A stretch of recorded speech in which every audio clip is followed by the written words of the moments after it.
Bon, on peut commencer. Déjà, merci à tous de participer à ce webinaire. J'espère qu'il vous apportera des éléments nouveaux sur votre compréhension des différentes opportunités de rénovation, sur les subventions aussi, et sur les nouveautés et l'état du marché de la rénovation de la copropriété. Donc, tout d'abord, le sommaire. Tout ça doit tenir en moins d'une heure, donc jusqu'à 20 heures au plus tard, si on veut avoir un peu de questions-réponses à la fin. Pour les interactions, donc ce format-là nécessite d'écrire les questions directement dans le chat. Il n'y a pas la possibilité d'interagir directement à l'oral. Donc n'hésitez pas si vous avez la moindre question, puisque moi, je le verrai dans le chat à droite. Donc tout d'abord, je vous présenterai rapidement qui est AlterWatt.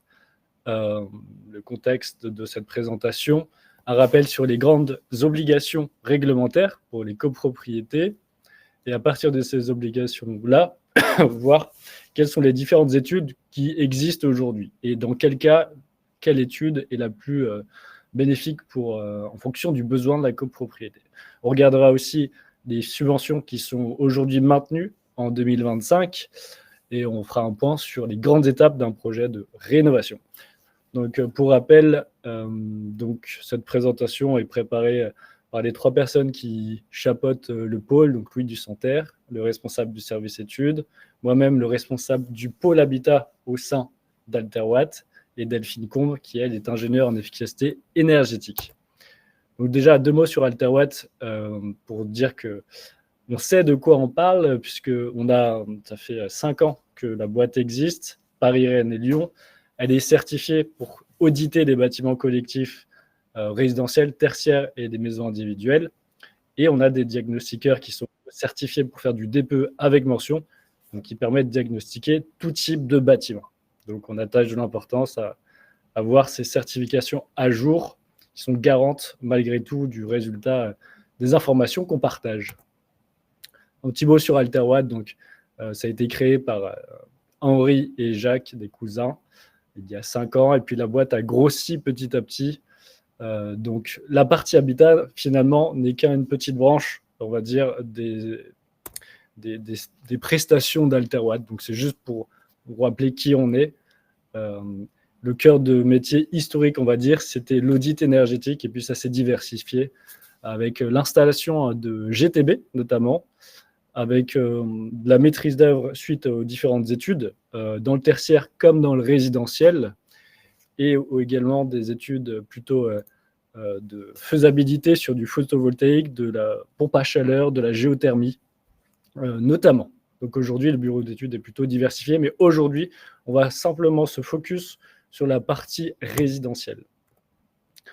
Alors tout d'abord, un mot, pourquoi nous, on s'intéresse à la rénovation des copropriétés, parce que c'est en alignement avec la raison d'existence d'AlterWatt, c'est-à-dire d'amener à la réduction des économies d'énergie, mais pas que dans le cadre de la copropriété, puisqu'il y a une question de confort, qui est confort des occupants, de réduction des parois froides, réduction de la mauvaise qualité de l'air avec une meilleure ventilation, réduction des factures énergétiques qui rentrent en compte, amélioration aussi du coup de l'étiquette CO2 du bâtiment en consommant moins, forcément en isolant le bâtiment et en lui mettant des systèmes performants, on améliore l'énergie, la facture, mais aussi l'impact sur l'environnement. Mais ce qui intéresse plus les copropriétaires, c'est surtout au niveau financier, c'est-à-dire qu'on parle ici de valeur verte, et donc la source de référence, c'est la carte des notaires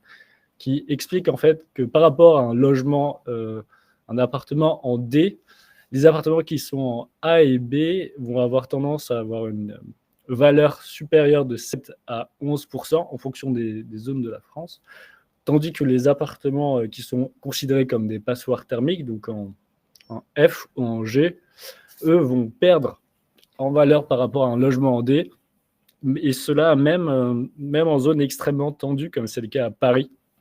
Donc en moyenne, dans la France, on voit des écarts qui vont de moins 7 à moins 15%. Donc la rénovation, elle a aussi un impact très fort au niveau de la valeur verte du logement. Et le dernier point à prendre en compte, c'est qu'il y a aussi des obligations à respecter, qu'on va voir. Donc ces obligations-là, petit rappel très rapide, c'est d'abord le DPE qui existe depuis 2006, qui est une analyse de la performance énergétique, mais aussi des émissions de gaz de la copropriété. C'est une analyse assez sommaire du bâti, de ses compositions, du matériau constructif de chacune des parois et des éléments de chauffage-ventilation. Il y a aussi dans le DPE des scénarios de rénovation, mais qui sont vraiment très sommaires par rapport à ce qu'on fait dans l'audit ou dans le DTG. L'obligation de faire un DPE, elle est progressive en fonction de la taille de lot. Et donc, la dernière échéance est passée, puisque pour les petites copros de moins de 50 lots, l'échéance était au 1er janvier 2025. Et ce DPE-là, lui, il est obligatoire, il doit être fait tous les 10 ans.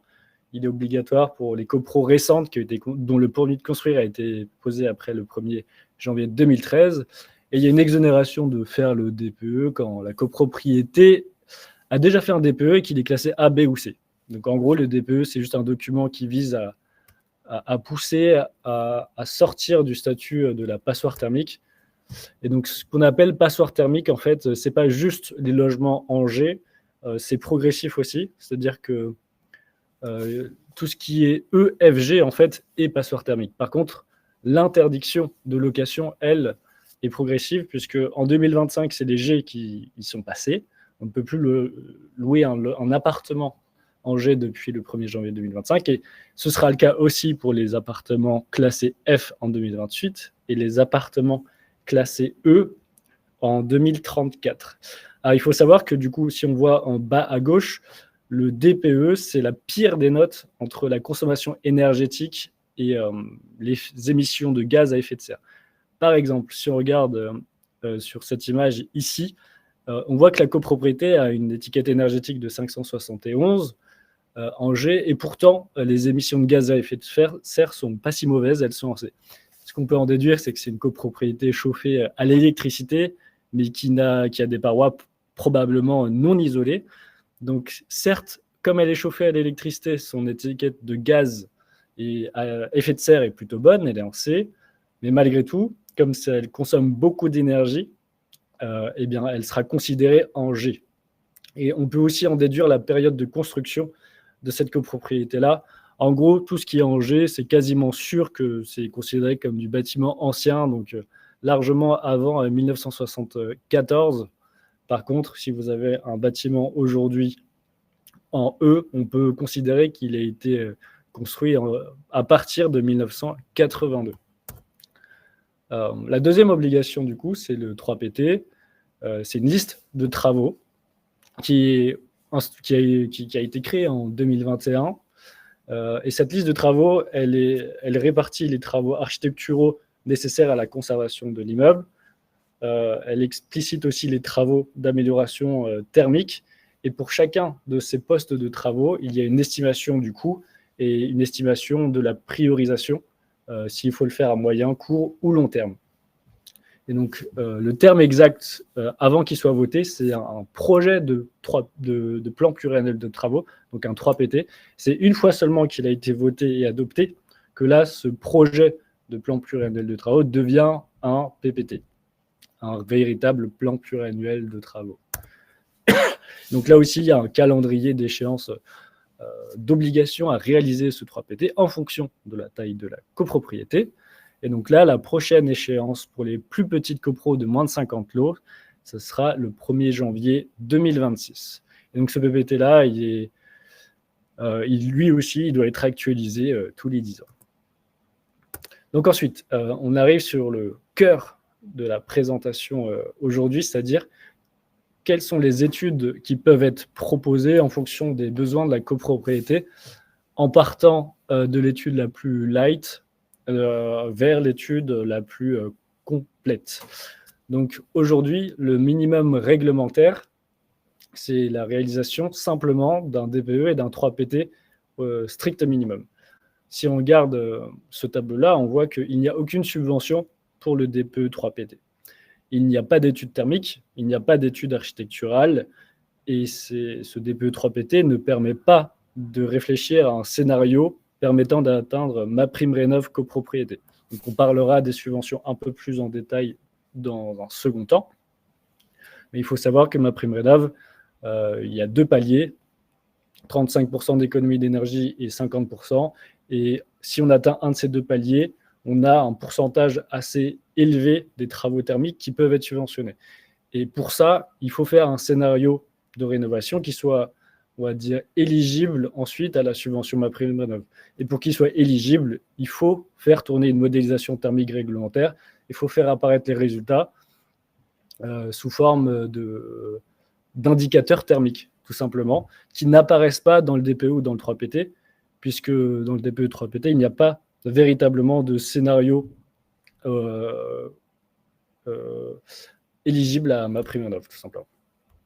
Et donc, c'est une offre qu'aujourd'hui, nous ne proposons pas, puisqu'on la considère comme vraiment minimum réglementaire et non compétitive et trop chère et un peu dommage, parce que, en fait, il faut savoir que, du coup, pour le coût moyen d'un DPE 3PT, on va dire, pour une copro entre 10 et 20 logements, c'est entre 2 500 et 3 000 euros.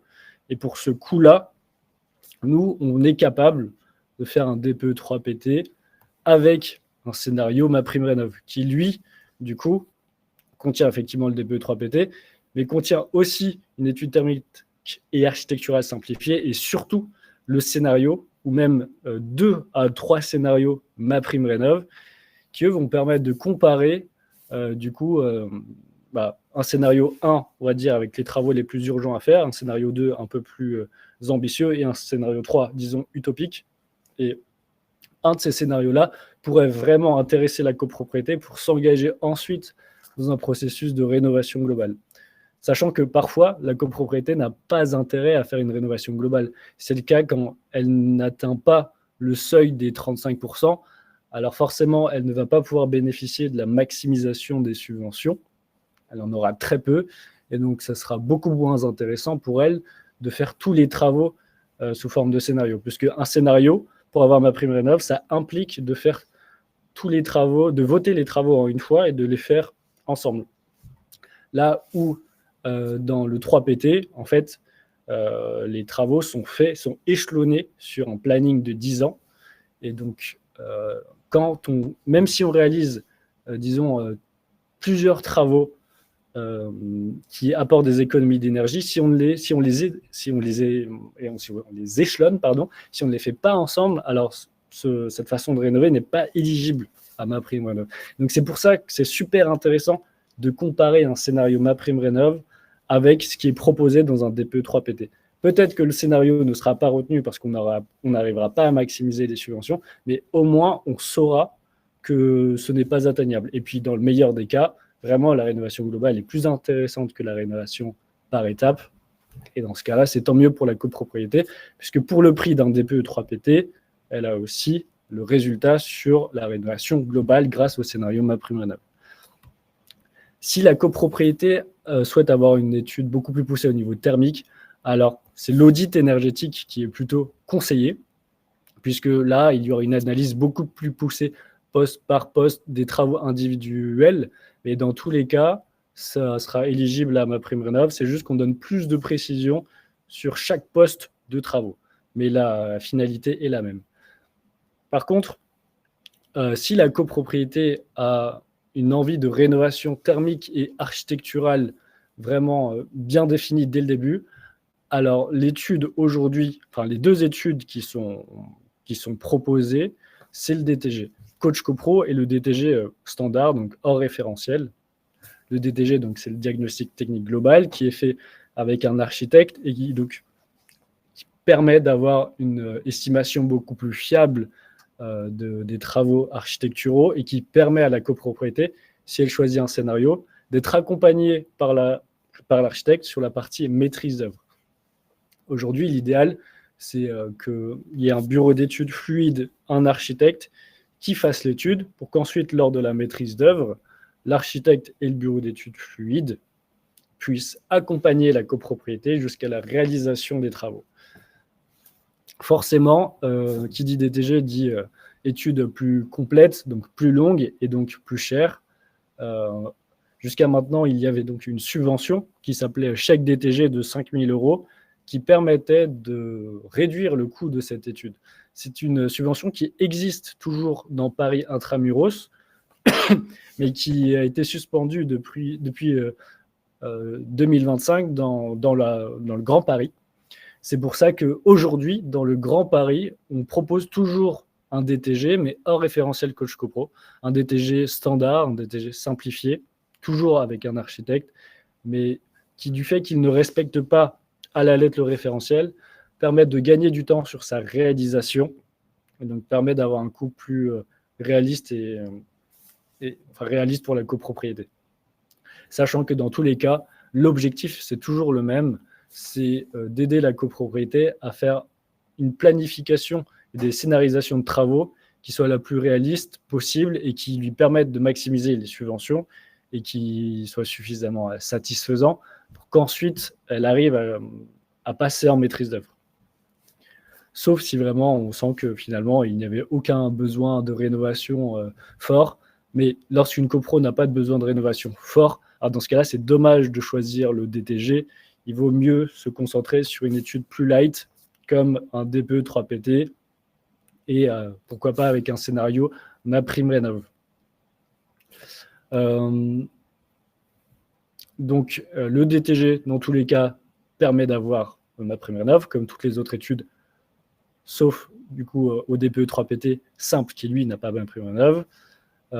Et c'est l'étude du coup la plus chère, mais qui dans Paris est subventionnée à 5 000 €, qui en dehors de Paris n'a pas la subvention de 5 000 €, mais qui est quand même moins cher. Donc le prix, on est capable de vendre ça un quart, 25% moins cher quand on n'a pas le chèque pour proposer tout de même un DTG, mais qui soit plus réaliste financièrement, plus atteignable pour la copropriété.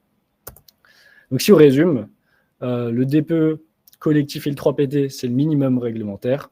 Si on rajoute un scénario MaPrimeRénov', alors c'est encore mieux parce que du coup, on peut comparer le scénario MaPrimeRénov' à ce qui a été fait dans le 3PT et choisir la meilleure méthodologie de rénovation.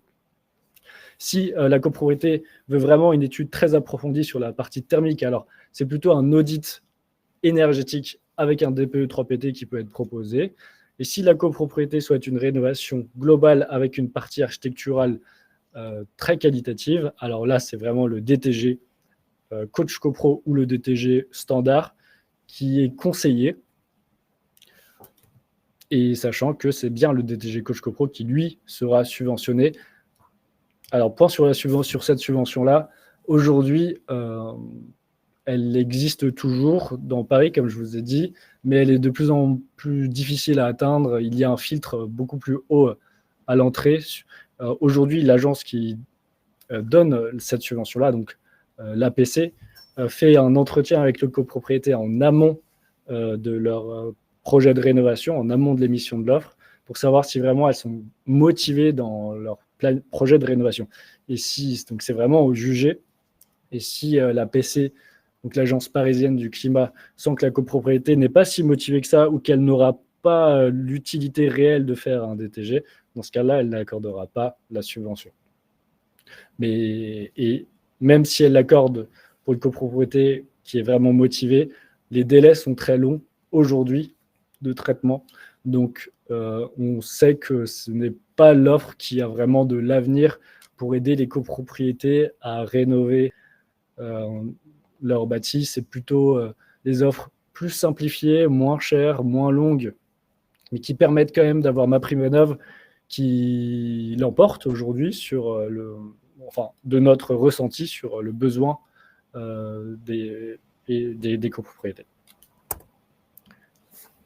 Alors, sur les financements mobilisables. D'ailleurs, j'en profite juste pour faire une pause et vous dire que s'il y a des questions, n'hésitez pas à les mettre dans le chat. Sur les financements, donc, il y a aujourd'hui 3 grands types de financement. La TVA réduite, les subventions et les prêts.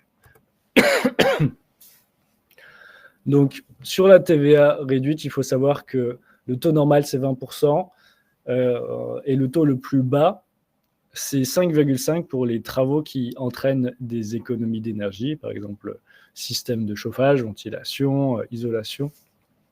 Et certains travaux qui ne sont pas thermiques mais qui sont essentiels, comme tous les travaux de réparation architecturaux, eux ont une TVA à 10%. À savoir qu'on peut cumuler cette TVA réduite avec toutes les autres aides. Il n'y a pas d'obligation que ce soit une entreprise RGE qui réalise les travaux. Donc RGE, c'est un label qui signifie reconnu garant de l'environnement. Et ce label est très important pour les autres subventions qu'on va voir ensuite. Et évidemment, pas de conditions de revenus pour obtenir cette TVA réduite. Au niveau des subventions, donc celles historiques qu'on connaît le plus, ce sont les C2E, les certificats d'économie d'énergie, qui sont financés par les obligés. Et les obligés, ce sont les fournisseurs d'énergie. Vous pouvez vous-même calculer le montant de ces C2E-là grâce aux fiches BAR, donc des fiches barres de l'ADEME. Et donc, ça se calcule sous forme d'économie d'énergie qui est économisée grâce à l'action des travaux qui sont mis en place. Donc, concrètement, c'est des kilowattheures cumulés, CUMAC, qui ont une valeur. Un kilowattheure CUMAC a un cours aujourd'hui autour de 6 €. Et donc, si une isolation permet d'économiser 100 kWh CUMAC par rapport à l'existant, il y aura 100 fois 6 € de subvention C2E qui sera subventionné. Et donc, ces C2E-là sont bien cumulables avec MaPrimeRénov'. Alors justement, pour MaPrimeRénov', il y a des conditions à l'entrée, que la copropriété soit immatriculée au registre des copropriétés, que ce soit aux 3/4 des résidences principales et pas des résidences secondaires. Et il y a un critère aussi de palier. Un premier palier à 35% de gain énergétique, un deuxième palier à 50%. Il faut aussi que, suite au DTG, en phase maîtrise d'œuvre, conception, il y ait un AMO financier qui soit choisi par la copropriété pour aller chercher les subventions. Un conseil syndical ou un syndic ne peuvent pas seuls aller chercher MaPrimeRénov', sachant que cet AMO, lui, est financé à 50%.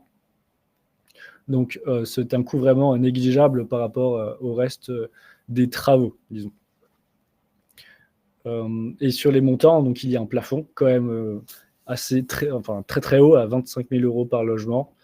Et sinon, si ce plafond n'est pas atteint, ça sera 30% des travaux qui seront subventionnés s'il y a 35% d'économie d'énergie. Et un deuxième palier, 40%, 45% des travaux qui seront subventionnés si le palier de 50% est atteint. Sachant qu'aujourd'hui, c'est vraiment pertinent pour les copropriétés qui sont à partir des années 60, puisqu'on peut isoler par l'intérieur. Mais c'est vrai que pour de l'haussmannien, atteindre le premier palier à 35% d'économie d'énergie, c'est très difficile et c'est très rare, sauf s'il y a une grande surface donnant sur une cour, par exemple, où là, l'isolation peut être envisagée. Il faut savoir que ce n'est pas toujours facilement atteignable, surtout dans Paris. Il y a aussi des bonus de sortie de passoire, donc de 10% par rapport à MaPrimeRénov', si la copro atteint l'étiquette D grâce à cette rénovation, puisque D, c'est la première étiquette au-dessus du statut de passoire. Enfin, c'est la première étiquette au-dessus du EFG, ces trois-là sont des passoires. Il y a aussi un bonus de copropriété fragile de 20%. Donc, une copropriété fragile, c'est une copropriété qui a un taux d'impayé en N-2 supérieur ou égal à 8%. Et il y a également des primes individuelles, mais qui, elles, dépendent du revenu de chaque foyer. Et donc, c'est lors de la phase de maîtrise d'œuvre avec l'AMO financier qu'il y a une enquête sociale qui est diffusée et qui permet de déterminer si, en plus de MaPrimeRénov', des C2E, des bonus passoire thermique et du bonus coprofragile, si en plus certains copropriétaires peuvent bénéficier de la prime individuelle. Il y a également l'éco-PTZ, donc l'éco-prêt à taux zéro collectif, qui lui est limité à 50 000 € par logement, qui bien sûr est cumulable avec l'ensemble des subventions dont on a parlé jusqu'à maintenant. Et là, donc, critère très important, d'ailleurs, critère identique pour MaPrimeRénov', il faut que les travaux soient réalisés par une entreprise RGE pour que la copropriété puisse obtenir l'éco-prêt à taux zéro. Et forcément, du coup, la quote-part diffère en fonction de chaque copropriétaire. Il faut savoir que lorsqu'il y a une rénovation globale qui est votée, certains travaux sont répartis au tantième, par exemple l'isolation des façades par l'extérieur, mais certains travaux restent à l'échelle de chaque logement. Par exemple, les fenêtres, forcément, si votre voisin change ses fenêtres et pas vous, vous n'allez pas payer pour les fenêtres de vos voisins. Par contre, c'est le voisin qui, lui, bénéficiera de la subvention liée au changement de ses fenêtres. Donc, il paiera plus, mais proportionnellement, il aura plus de subventions. Et donc, à savoir aussi qu'un syndic bénévole peut faire la demande d'éco-prêt à taux zéro. On a parfois la demande, mais certaines banques le refusent, comme la caisse d'épargne. Donc, il faut savoir que ce n'est pas un refus systématique. Si c'est un syndic bénévole qui passe par Matera, il n'y aura aucun souci. Si c'est un syndic bénévole qui ne tient pas proprement ses comptes, alors il y a un risque beaucoup plus fort que ce prêt à taux zéro ne passe pas. Mais ce n'est pas un refus légal. Alors, quelques points de vigilance sur ces subventions-là. Tout d'abord, on l'a dit, pour avoir MaPrimeRénov' copropriété, il faut passer par un AMO, donc un AMO financier, par exemple d'Oreca, qui sont très connus, qui doivent être sollicités lors de la phase maîtrise d'œuvre conception. Ensuite, on a eu vent de subventions qui s'arrêtaient dernièrement, et ça a été le cas pour des subventions MaPrimeRénov' individuelles, qui ont été suspendues pendant les vacances, mais qui a repris malgré tout depuis le 30 septembre. Donc, c'est vrai que ça crée beaucoup d'incertitudes sur la volonté de l'État de favoriser la rénovation. Mais en ce qui concerne MaPrimeRénov' copropriété, donc la rénovation pas individuelle, mais la rénovation collective, ce dispositif-là, pour l'instant, lui, n'a jamais été mis en pause et il n'y a pas d'annonce comme quoi il le serait. Donc, pour l'instant, l'avenir de la rénovation de la copropriété semble plutôt assuré, on va dire, mais c'est vrai que la rénovation individuelle, elle, est beaucoup plus difficile à subventionner, sans passer par une étude de rénovation collective. Rappel sur le fait que les travaux doivent être RGE pour les éco-PTZ, les C2E, mais pas pour la TVA. Donc sur les gaz, donc là c'est vachement important, les chaudières gaz ne sont aujourd'hui plus subventionnés depuis cet été, ce qui est dommage parce que le passage d'une chaufferie fuel à une chaufferie gaz à condensation permet énormément d'économies d'énergie et une réduction du gaz à effet de serre.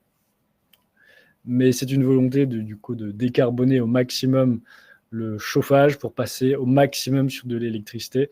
Malheureusement, il y a plein de copropriétés qui n'ont pas forcément intérêt à passer sur du 100% électricité. Donc, en fonction du tarif d'électricité qu'elles payent. Donc, il faut savoir que ça risque, ça pour le coup, de ralentir les projets de rénovation globale. Puisque c'est vraiment dommage de ne pas réutiliser un réseau de chauffage hydraulique existant et de tout remplacer par de l'électricité, ça n'aurait pas vraiment de sens. Et il y a un deuxième point sur le chauffage gaz, c'est qu'à partir du 31 décembre 2026, les économies d'énergie, par exemple du passage d'une chaufferie fuel à une chaufferie gaz, ça occasionne peut-être, je ne sais pas, 15% ou 20% d'économie d'énergie. Et bien ces 20%-là, avant, en tout cas jusqu'au 31 décembre 2026, ils pouvaient être pris en compte pour atteindre le premier palier de 35% de MaPrimeRénov'. Mais à partir du 31 décembre 2026, cette économie-là ne sera plus prise en compte. On ne pourra plus compter sur le passage d'une ancienne chaufferie à une chaufferie plus récente au gaz à condensation pour viser le seuil des 35%. Et donc ça aussi, forcément, ça risque de ralentir les projets de rénovation globale. Alors, du coup, j'ai été plutôt rapide. Je regarde si... Alors, il y a une première question qui est arrivée, donc je vais la traiter tout de suite. Une copropriété a intérêt d'établir son diagnostic avant la réalisation des travaux ou doit-on attendre la fin des travaux? Alors, il y a plusieurs choses sur la location. C'est vrai que il y a une précision que je n'ai pas apportée, c'est que quand on parle de diagnostic DPE, qui est essentiel pour pouvoir louer, l'obligation, c'est de faire un DPE collectif. Il n'y a pas d'obligation de faire de DPE individuel. Par contre, l'interdiction de location, elle s'applique à partir du DPE de chaque logement.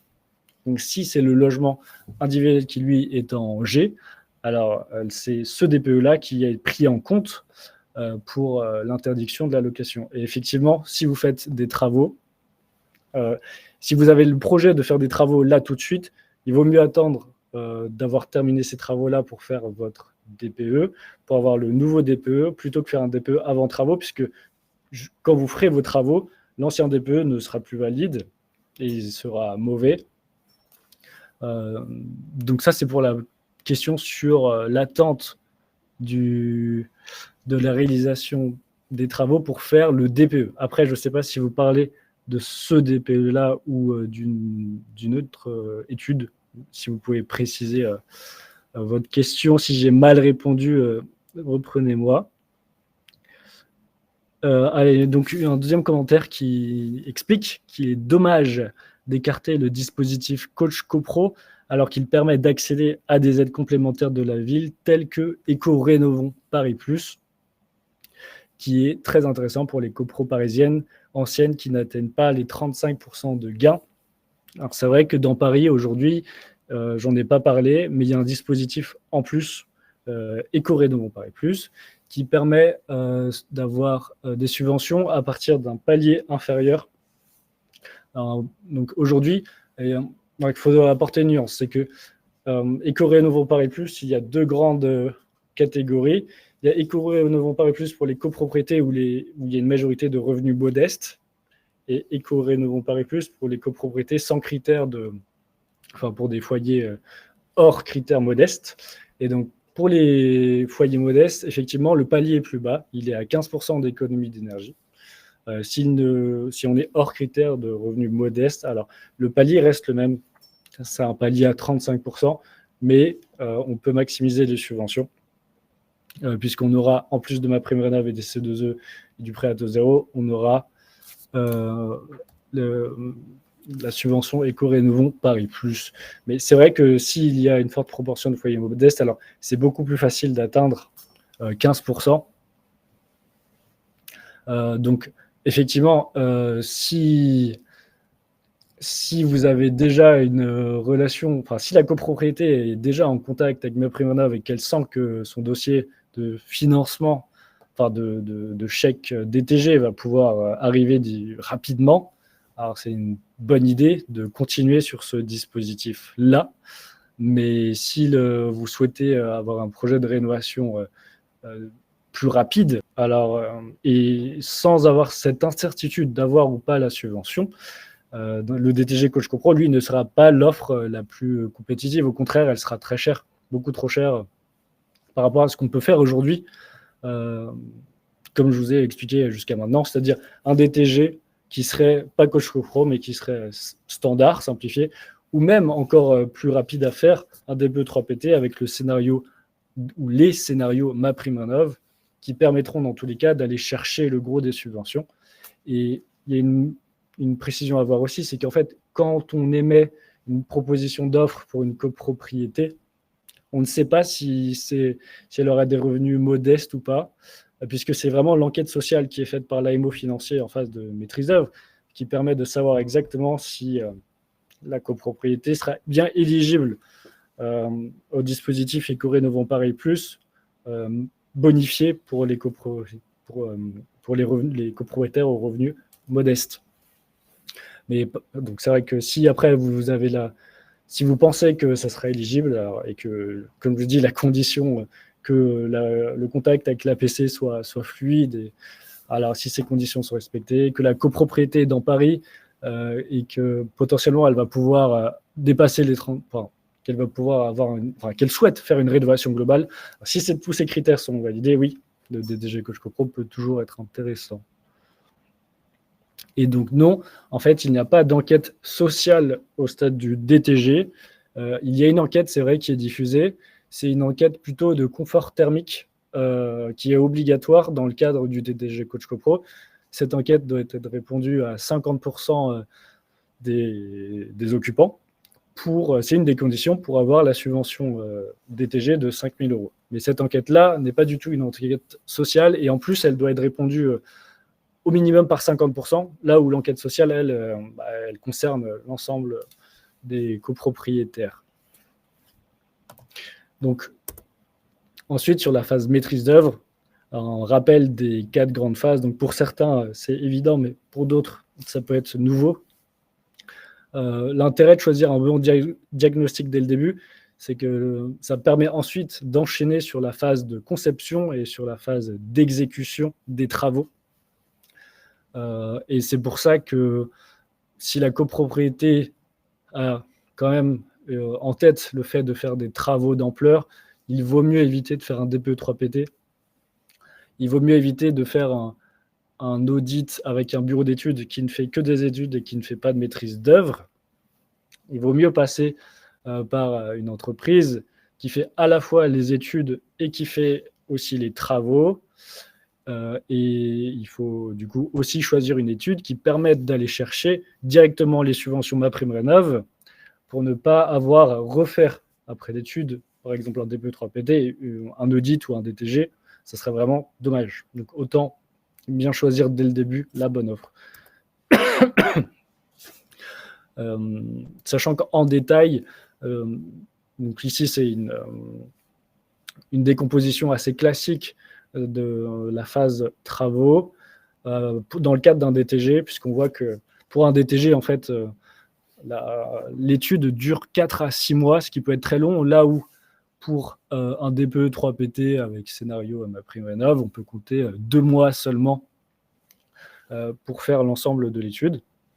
Dans tous les cas, ça doit être un scan complet de l'immeuble qui donne une feuille de route et qui donne différents scénarios et un reste à charge par scénario pour que la copropriété puisse choisir un des 3 scénarios étudiés, qu'il y en ait un qui vraiment corresponde aux besoins des copropriétaires et que ce soit ce scénario-là qui soit voté ensuite en phase conception, maîtrise d'œuvre. Lors de cette phase conception, du coup, il y aura du dimensionnement pour la partie système, chauffage, ventilation. L'architecte et les bureaux d'études vont émettre des devis, 3 devis auprès d'entreprises qui sont dans leur réseau et qui vont être mises en concurrence, qui vont être étudiées, épluchées. Il y aura la rédaction d'un cahier des charges assez poussé. Et donc, tout ça sera analysé lors d'une AG, encore une AG, donc ça sera l'AG 3. Lors de cette AG-là, du coup, si les devis sont en cohérence, enfin, si le prix des travaux obtenus au niveau des devis est en cohérence avec le projet de rénovation de la copropriété qui avait été initié au stade du DTG, alors la copropriété peut voter la phase d'exécution. Sachant qu'en phase conception, j'ai parlé de l'architecte du bureau d'études fluides, mais quand c'est dans le cadre d'une rénovation globale, comme je vous ai dit tout à l'heure, il faut absolument qu'il y ait un AMO financier qui soit mandaté pour aller faire ce plan de financement et cette enquête sociale. Et ensuite, si la phase de conception est votée, avec des devis de travaux raisonnables, qualitatifs, avec un bon délai, dans ce cas-là, l'architecte et le bureau d'études, eux, vont faire le suivi des travaux, là où l'AMO, lui, va véritablement aller faire les demandes de prêt et va aussi aller chercher toutes les subventions dont on a parlé, C2E, MaPrimeRénov', bonus, MaPrimeRénov', etc. Voilà pour les grandes phases. Je regarde si... tac, tac. Alors, De ce que je comprends, le projet pour une copro de 20 lots est d'une durée de 2-3 ans. Alors, 20 lots, tout est relatif en fonction de la taille de la rénovation. Mais oui, aujourd'hui, avec les délais qu'on voit de la phase de diagnostic à la phase réalisation de l'étude, 2-3 ans, c'est réaliste. Et aujourd'hui, on peut même dire qu'en fait, ce qui prend beaucoup de temps, c'est l'obtention des subventions. Alors, parce que si je remets la slide précédente, aujourd'hui, entre le moment où la maîtrise d'œuvre conception est votée et le moment où les travaux vont être réalisés, souvent lors de la maîtrise d'œuvre conception, il y a une clause suspensive de dire qu'on va vraiment faire les travaux si on obtient vraiment MaPrimeRénov'. Sauf que le moment où la demande de subvention est envoyée et le moment où cette demande est validée, il peut s'écouler jusqu'à 1 an. Et donc forcément, il y a un délai énorme entre la réception des devis, le vote des travaux, et le moment où les travaux vont commencer, puisqu'ils ne commenceront que, logiquement, si les subventions ont été validées par l'ANA. Et donc ça explique que rien que ce laps de temps-là explique qu'aujourd'hui, les projets de rénovation subventionnés sont très longs.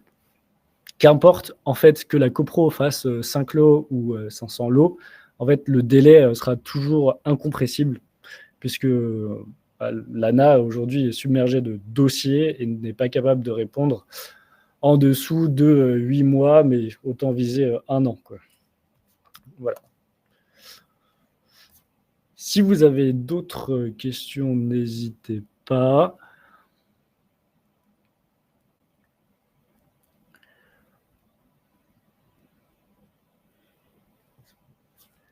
J'attends encore quelques minutes et sinon, en attendant, je vous remercie pour votre participation.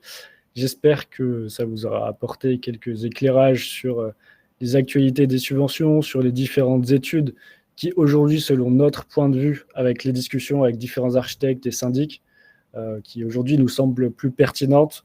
Certes, le DTG a toujours de l'avenir pour les copropriétés qui ont déjà engagé leur démarche avec l'APC, mais pour l'avenir de la rénovation, on pense vraiment que les études plus légères, mais toujours axées travaux, réalisées par des bureaux d'études pouvant accompagner en maîtrise d'œuvre et des études pouvant aller chercher MaPrimeRénov' sont vraiment aujourd'hui le bon compromis, sachant qu'aujourd'hui, nous, sur la maîtrise d'œuvre, on accompagne seulement les copropriétés sur la partie système, c'est-à-dire que pour la partie rénovation architecturale, on fait toujours appel à des architectes.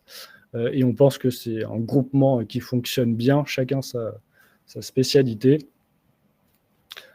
Alors,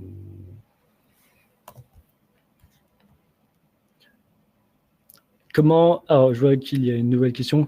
Comment est-ce qu'on se synchronise avec Dorica?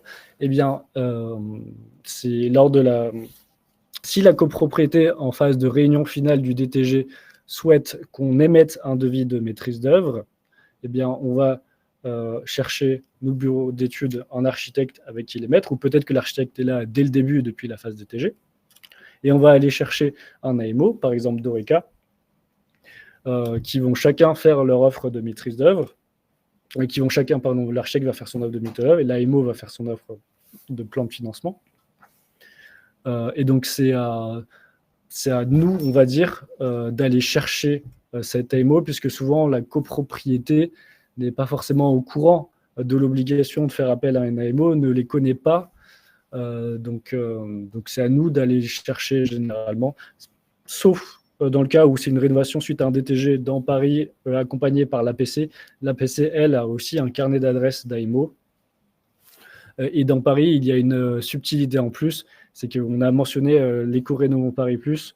Eh bien, en fait, dans le cadre de éco-rénovons Paris Plus, il y a un AMO qui, lui, n'est pas subventionné à 50%, mais il y a un AMO carrément gratuit. C'est un AMO, on va dire, public. Il y en a 2 qui ont remporté le marché en 2025, c'est Solia et Urbanis.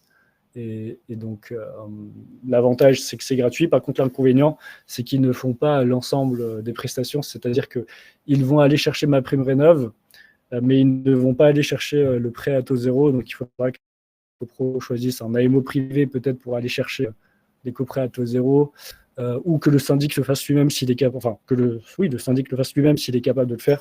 Donc, en fait, avec le recul qu'on a, dans Paris, certes, c'est subventionné, mais comme l'AMO n'est pas pris en charge à 100%, autant qu'il y ait un seul AMO privé qui récupère tout, dans tous les cas, il est subventionné à 50%, donc ça revient vraiment pas cher. Donc on pense que l'AMO privé, l'interlocuteur unique à aller chercher nous-mêmes reste la meilleure solution. Mais dans tous les cas, l'APC a dans Paris, en tout cas, pour objectif de mettre en relation et de proposer les deux solutions. Et clairement, si le syndic n'a jamais fait de demande de prêt à taux zéro, il vaut mieux que ce soit un AMO privé qui gère l'ensemble du process, ça sera beaucoup plus fluide. Est-ce que les architectes sont en interne pour le DTG ? Alors non, aujourd'hui, nous, on fonctionne avec des partenaires architectes, il y en a une dizaine, avec qui on fonctionne régulièrement, et puis beaucoup d'autres avec qui il y a des offres ponctuelles. Mais Alterwatt, le cœur de métier d'Alterwatt, c'est la partie études thermiques et maîtrise d'œuvre sur la partie thermique.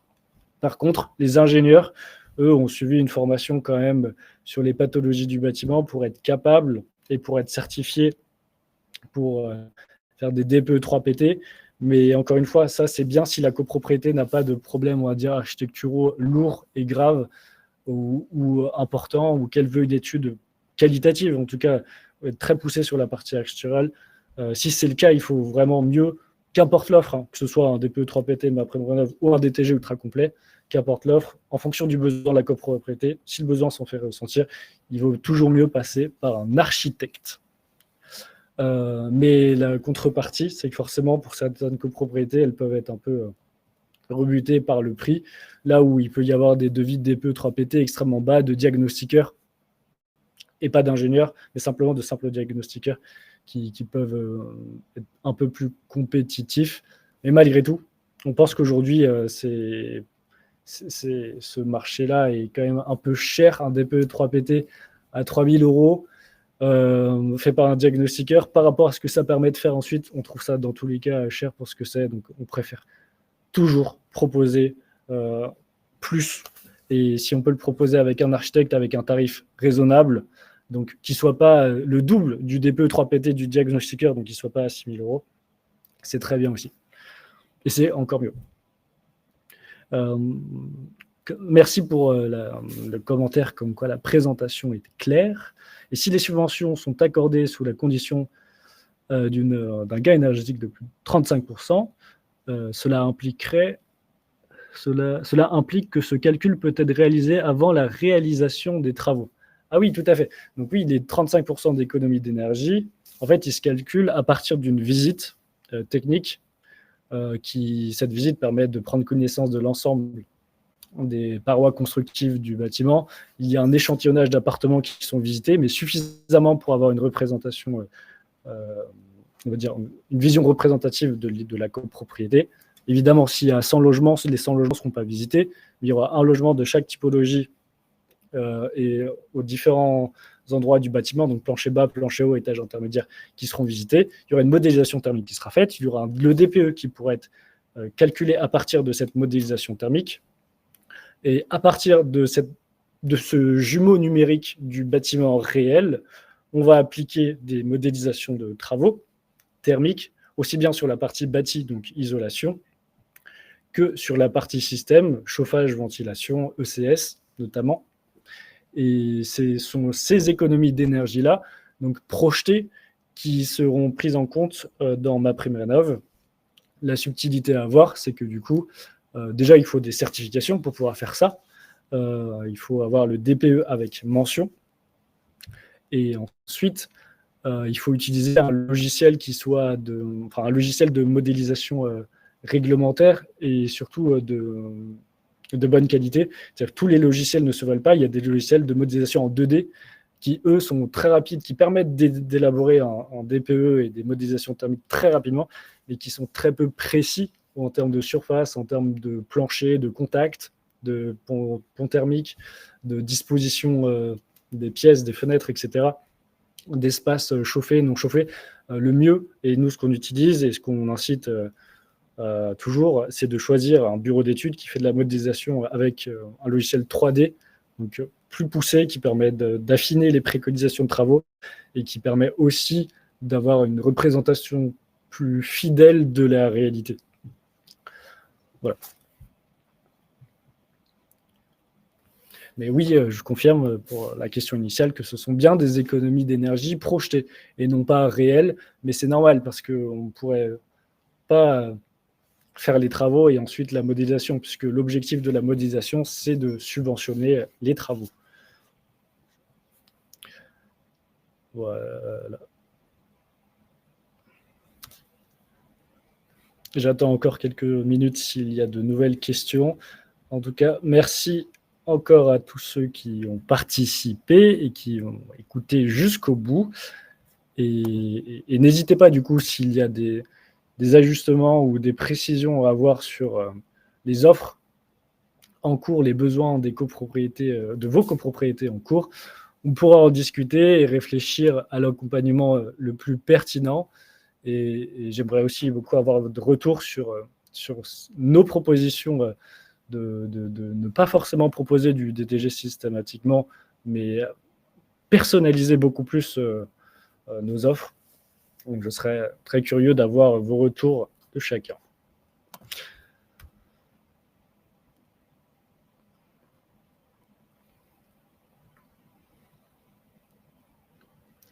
Alors, je vois qu'il y a une nouvelle question. Je suis étonné que le prix de ces études soit indiqué comme charge supplémentaire. Alors, je ne suis pas sûr d'avoir bien compris la question.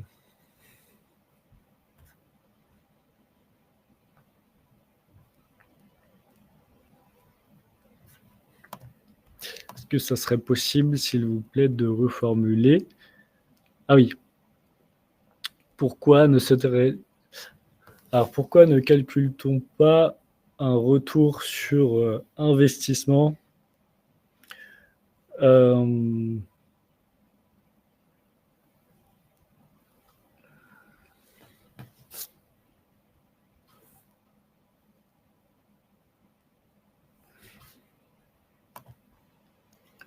J'attends peut-être des précisions par message avant d'engager une réponse.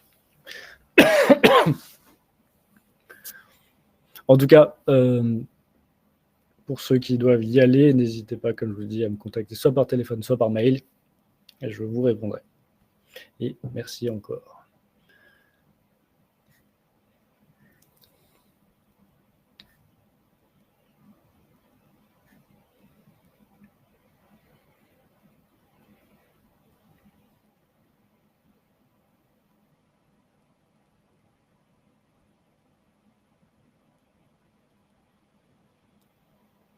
Ah oui. Effectivement. Monsieur Sadiq indique que l'étude pourrait plutôt être considérée comme une économie pour la copro, puisque grâce aux subventions qu'on va chercher, cette étude-là n'est pas une charge, mais un moyen d'aller chercher des subventions qui, sans cette étude, n'auraient pas pu être obtenues. Donc je comprends cette vision des choses. Après, véritablement calculer un temps de retour sur investissement sur ces études, ce ne serait pas forcément évident au stade de l'émission de l'offre, puisque quand on émet une offre, on ne sait pas si la copro va vraiment atteindre les 35% ou pas.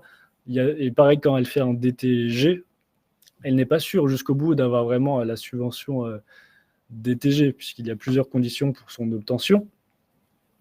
Donc il y a quand même un pari que la copro ne puisse pas atteindre la rénovation et les subventions souhaitées. Il y a toujours ce risque-là. Après, d'expérience, on peut vite voir en visitant la copro si elle va pouvoir permettre d'atteindre ces paliers ou pas, si elle va être éligible ou pas. On peut le savoir. Le problème, c'est qu'évidemment, on ne se déplace pas à chaque fois pour toutes les copros. Donc, c'est pas forcément évident de savoir dès le début si la copro va avoir ces 35%-là ou pas. Donc, il y a toujours un petit risque. Mais par contre, l'avantage de cette étude, c'est qu'elle permet au moins, au minimum, de comparer la rénovation globale à la rénovation geste par geste du 3PT. Donc, dans le pire des cas, au moins, on est défini sur le fait que on ne pourra pas aller chercher le maximum des subventions, tant pis, mais au moins, on ne passe pas à côté de cette opportunité. Donc, calculer un temps de retour ne serait pas forcément vrai pour l'ensemble des copropriétés. Par contre, il y a une vraie opportunité, oui, à faire ce genre d'études. Et c'est là-dessus qu'on insiste. Mais on insiste plutôt sur la logique plutôt que sur les coûts et sur le temps de retour, qui serait pas vraiment réaliste, on va dire, à ce stade-là. Très bien. Bon, je pense que c'était la dernière question. Donc, merci à tous et bonne soirée. Merci pour l'écoute et à très vite si vous avez de prochaines questions. Au revoir.